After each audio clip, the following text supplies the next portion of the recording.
sila yung pinananahanan, okay, ng evil spirit, okay? Sinabi din niya sa New Testament, dito naman tayo sa, okay, sinabi niya yung testimony niya, yung hindi niya kayang ma-overcome. But thanks be to God, through Jesus Christ, our Lord. So then, I myself, yung kaninang hirap na hirap siya, I myself, in mind, I am a slave to God's law, but in the sinful nature, a slave to the law of sin. Sino yung pinapasalamatan niya? Si Jesus. Kasi through Jesus Christ, may pagkakataon siya maging malaya, okay, sa epekto at sa destruction na dulot ng sin. Amen? Amen. Amen? Restoration. Restore your love. At sabi mo sa kanya, Lord, restore thy salvation. Restore unto me salvation. Kapatid, madali mo naman kilalanin na malayo ka na kay Lord. Yung mga dating ginagawa mo, hindi mo na ginagawa, di ba? Yun na yung preba na ipinamumukha sa'yo ni Lord na malayo ng puso mo sa Kanya. Hallelujah.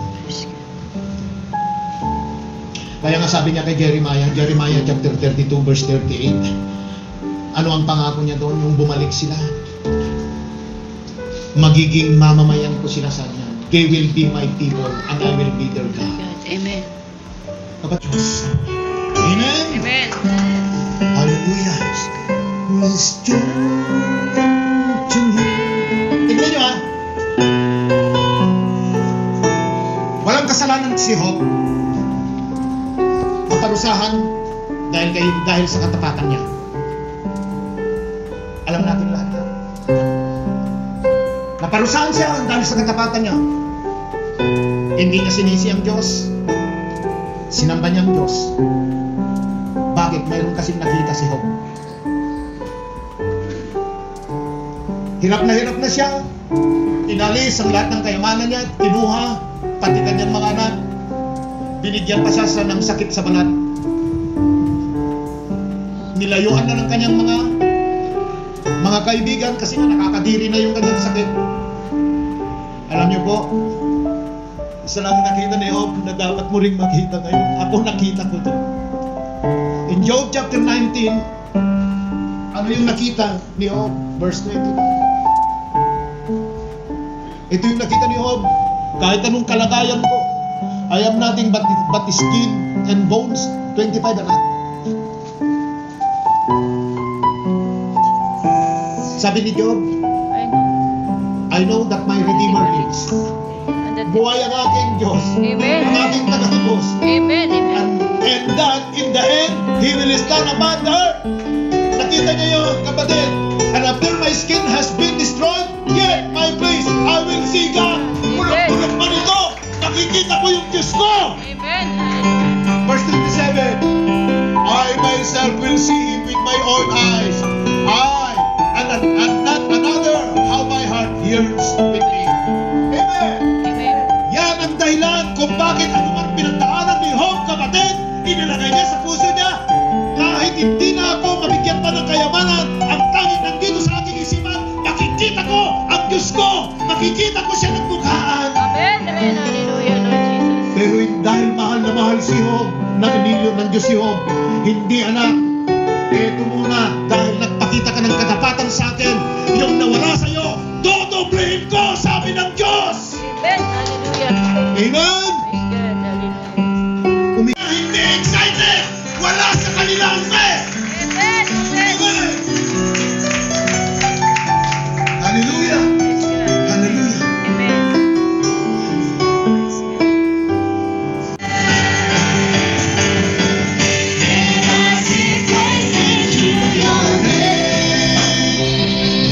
Oh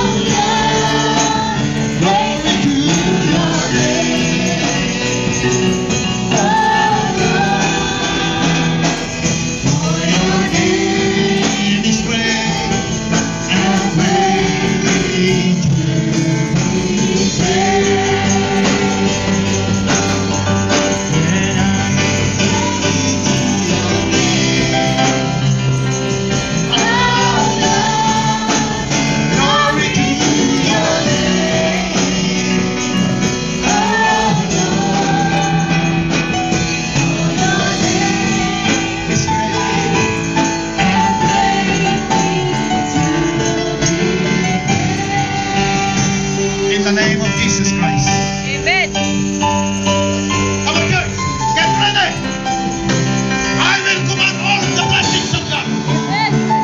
Itaas mo lang na yung kamay. Hindi na kailangan pumunta ka rito. Come on, church. Get ready to receive the blessings of God. He is good. He is good. Amen. Oh, get ready. Woo. Hallelujah.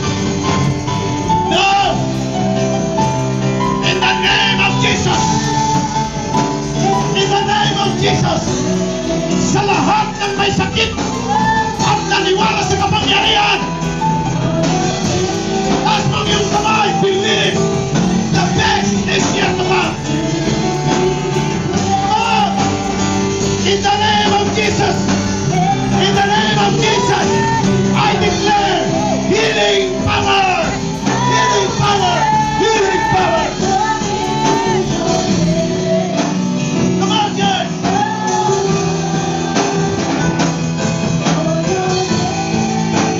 Hello, church. Poverty is not our proportion. Amen. I said poverty is not our portion. Amen. Raise your hands to God. I command all the blessings of God Amen. that He will pour in you. Raise your hands to God and begin to say, I receive it. I receive it. Now I command all the blessings and limited blessings of God be upon you in Jesus' name. Hallelujah. Hallelujah. Hallelujah. Sa blessing na yan, lahat na yan, bakits din, bakits, katalinuhan, karunungan, pagpapala, katapatan, lahat yan. And now this is last. Get ready, especially to the ministers.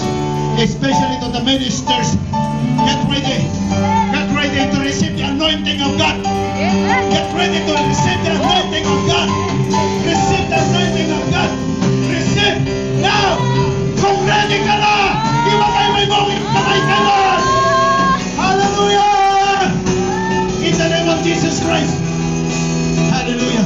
Lord, pour out your anointing upon your people. Shout hallelujah.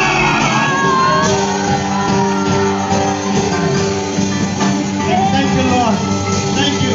Thank you, Jesus. For you alone be the glory, honor, and adoration. In Jesus' mighty name we all pray. Amen. Amen.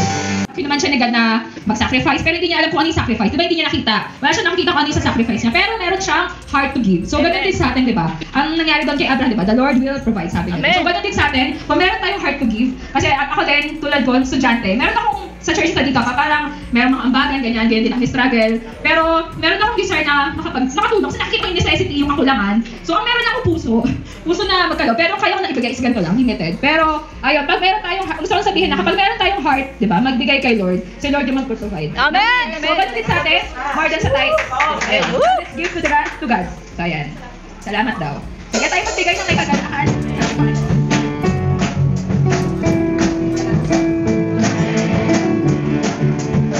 May Gcash din tayo.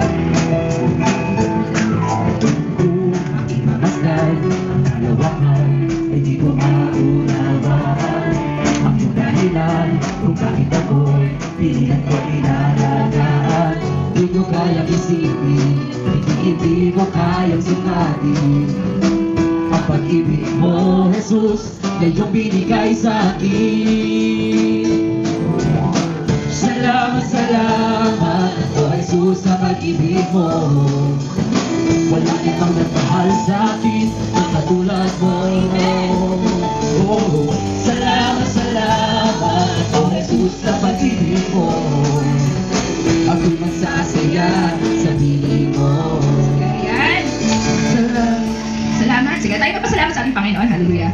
Lord, amang Diyos sa makapangyarihan, tingin na sa lahat, O God. Lord, thank you, O God, Panginoon, sa lahat ng blessings mo sa amin, O God, both spiritual and physical, O God. Tunay nga, O God, na kami minamahal mo, O God, ng tunay, O God, na pinuno mo kami, O God, spiritually, O God, and even, O God, sa mga kaloob na to, O God, Lord, binigyan mo kami ng pagkakataon na makapagbalik sa iyo, O God. Hallelujah. Thank you, O God, for your faithfulness, O God, sa bawat isa sa amin, O God. Sa lahat ng mga patuloy na nag-work, O God, at patuloy na tapat na naghahalog sa iyo, Lord, I pray continue to bless them, O God. Hallelujah. Even, O God, sa mga puso, O God, na may handang magbigay sa iyo pero walang means to do it, O God. Lord, I pray that you bless them also, O God, in Jesus' name, O God. Lord, salamat, O God, sa katapatan mo sa iglesia ito at sa bawat isa sa aking mga kapatid, O God. Lord, sa iyo po namin in-offer ang lahat ng ito, pangalagaan mo to, O God, para sa iyong kingdom, O God. Thank you, God, sa iyo pang patuloy pagsamba sa pangalan ni Jesus. Amen. Ako habang nagbabackground ako kay Pastor, sobrang blessed na blessed ako. Hindi, not because I'm praying for something that I want, kasi may pinipray ako, but because the best is yet to come. Amen. Amen? Amen. And then, sorry po kung medyo deadline tuloy. Medyo overtime na tayo. Diba? Ito na yun kapatid, this is the time na bigyan na natin yung best natin para kay Lord. Kasi the best is yet to come. So we give our very best to Jesus. Amen. And I read or watched last night, sabi niya, kasi pangit sa impyerno, tandaan niyo yun. Sabi doon sa nabasa ko, the time na na-encounter ni Jesus yung demonyo, na dalawang lalaki na inaalihan ng demonyo, sabi nung demonyo, if you gonna cast out us inside this body of this human, sabi nung demonyo kay Jesus, pwede bang sa baboy mo na lang kami ilagay? Kahit demonyo takot sa impyerno. Diba? So, ibigay na natin yung best para kay Lord. Amen. Nadating na naman yung Sabado, ay Monday, Tuesday, Wednesday, Thursday, Friday, Sabado, babalik yung Linggo. Give the very best to Jesus. Amen. Praise God. Huwag na nating hayaan at nasayangin yung oras na pinagkaloob sa atin ng Panginoon. Amen. So close our eyes. Thank you. Lord, you are good. Amen. You are just and faithful, God. Amen. We love you, Jesus. We Hallelujah. love your presence. Hallelujah. Thank you, God. Patuloy na nagpapasalamat kami sa bagay na natanggap namin today. Yes, Lord Jesus. And we are expecting, God, for the best na you plan for everyone. Amen. And we receive it, God. Lord, whatever the words, hallelujah, Lord God, sa preacher mo, Panginoon, na narinig namin today, Lord God, sa aming pagpupuri, sa opening prayer, for the Sunday school, sa aming offering, maging God sa pinakahain mo mensahe sa bawat isa, lahat ng narinig namin, Lord, Lord, help us to put into practice, Lord God. Amen. Yes, Na patuloy kami na mag-hold on sa promise mo that the best is yet to come, God, that your best, ikaw yung best na yun, Lord God, that is coming for everyone. Hallelujah, Lord God. We want to say thank you, Jesus. Hallelujah, Lord. Patuloy ka namin papasalamatan. Ang ngalan mo ang pupurihin ka. Hallelujah. Dakila ka sa dakila. Hallelujah, Lord. Ng presensya mo, halimuyak sa aming puso. At mula sa aming puso, mahal ka namin. Kapatid, can you say, I love you to God? I love you, Jesus. Can you, pwede mo ba lakasan yung bibig mo na magsabi na mahal mo ang Diyos? Hallelujah, mahal ka namin, God. Mahal namin ang presensya mo. Mahal namin ikaw, Panginoon. Hallelujah. Lord, we praise you, Jesus. Magkakaiwalay man kami physically, Lord God, sa iglesyang ito. But Lord, you will unite our spirit. Hallelujah, Lord God. Time is evil, Lord God. But you, Lord God, will control everything, Lord God, sa buhay namin, Lord God. We give everything to you. We praise you, God. Hallelujah. Samahan mo kami, saan kami mapunta, Panginoon. Patuloy ka namin pinapasalamatan, dinadakila sa matamis na pangalan ni Jesus. Amen. Amen.